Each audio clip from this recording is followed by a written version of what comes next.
राखी पूर्णिमा के शुभ अवसर पर सानपाड़ा और नेरुल शाखा की महिला पदाधिकारियों ने शिवसेना उपनेता विजय नाहटा को प्यारे भाई के रूप में राखी बांधकर राखी पूर्णिमा उत्सव मनाया। शिवाजी लोके ने सानपाड़ा सेक्टर 7 स्थित चौक पर शिवसेना की ओर से नारली पूर्णिमा उत्सव का आयोजन किया। शिवसेना महिला नगर संगठक सुरेखा गवाने ने वहां रक्षाबंधन कार्यक्रम का आयोजन किया, जिसमें सैकड़ों महिला पदाधिकारियों ने शिवसेना उपनेता व सिया के अध्यक्ष विजय नाहटा को राखी बांधी और राखी बंधन का त्यौहार मनाया। जिला प्रमुख संजय भोसले, शहर प्रमुख विजय माने द्वारा रक्षाबंधन कार्यक्रम का आयोजन किया गया। इस स्थान पर भी सैकड़ों महिला पदाधिकारियों ने शिवसेना उपनेता विजय नाहटा को राखी बांधकर रक्षाबंधन पर्व मनाया। इस समय विजय नाहटा ने अपनी प्यारी बहनों से वादा किया कि भाई जीवन भर अपनी प्यारी बहनों के पीछे मजबूती से खड़ा रहेगा और साथ ही उन बहनों को भी बधाई दी जिनके खाते में लाडली बहन योजना की राशि जमा हो गई है, और कहा कि जिन बहनों के खातों में राशि जमा नहीं हुई है उनके खाते में भी जल्द राशि आएगी। आता आणखी साधारण 1 ते 1.25 कोटी महिलांना येणाऱ्या 4-5 दिवसांमध्ये त्यांचे फॉर्म तपासून झाल्यानंतर 4,000 कोटी रुपयांची मिळतील आणि त्यानंतर पुढच्या महिन्यामध्ये सप्टेंबरमध्ये ज्या महिलांना आता 3,000 मिळाले त्यांना सप्टेंबरमध्ये परत सप्टेंबर आणि ऑक्टोबरचे 3,000 रुपये मिळतील। त्यामुळे महिलांसाठी काम करणारा हा आपला मुख्यमंत्री आहे हे आपण सगळ्यांनी लक्षात ठेवलं पाहिजे।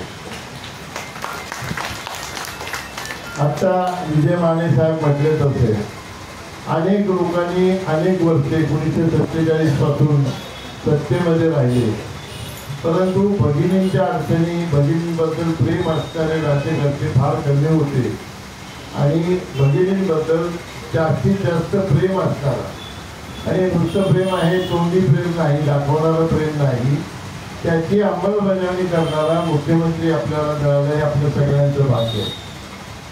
तुम्ही पाहिलं असेल आता मुख्यमंत्री महोदयांनी आल्यापासून महिलांसाठी मेजर डिसिजन घेतले। ते तुम्हाला अर्ध्या तिकिटामध्ये प्रवास असेल, तुम्हाला शिधावाट्यापासून दिवाळीचा असेल किंवा प्रेमाची भेट म्हणून गणपतीच्या वेळी फराळ देण्याचं काम असेल, हे करतात। इन्सिलेटरचं काम करतात, 1,500 रुपये देण्याचं काम करतात। मुलगी जन्माला आली 18 वर्षांपर्यंत 1 लाख रुपये देण्याचं काम करतात।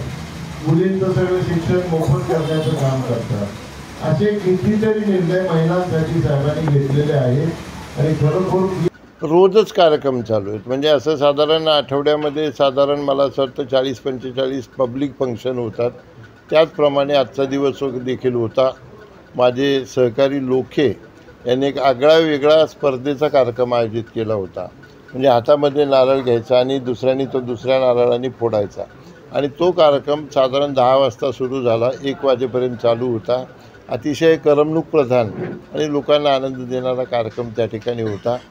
त्याच्यानंतर 1,500 रुपयाची जी योजना या राज्याच्या मुख्यमंत्र्यांनी जाहीर केलेली आणि सुमारे या शहरामधल्या 80-90 हजार महिलांच्या खात्यामध्ये 3,000 रुपये जमा झालेले आहेत। त्यानिमित्तानं नेरुळ पूर्वेमध्ये माझे सहकारी सन्माननीय भोसले साहेब असतील, गुरव साहेब असतील, मोरे साहेब असतील यांनी महिलांना एकत्रित करून सगळ्या महिलांनी म्हणजे हात पूर्ण भरेल इतका राखी बांधण्याचा कार्यक्रम केला। त्या महिलांना शिंदे साहेबांच्या वतीनं आम्ही सगळ्यांना खूप खूप शुभेच्छा दिल्या, ओवाळणी साहेबांनी दिलेली आहे। त्यानंतर आपल्या भागामध्ये आगरी कोळी समाजाचा हा नारळी पौर्णिमेचा जो दिवस आहे हा खूप महत्त्वाचा समजला जातो। त्यांनी देखील पालखीचं आयोजन केलं होतं, त्यांना भेट देण्यात आली। असे विविध उपक्रम आणि कार्यकर्त्यांची गाठीभेटी आज दिवसभर चालू होते, रोजच चालू आहेत आणि या माध्यमातून शिवसेनेचं काम लोकांपर्यंत पोहोचवण्याचं काम आम्ही करतो। वसीम काजी के साथ पंकज विनवंशी की रिपोर्ट, आवाज़ टुडे, नवी मुंबई।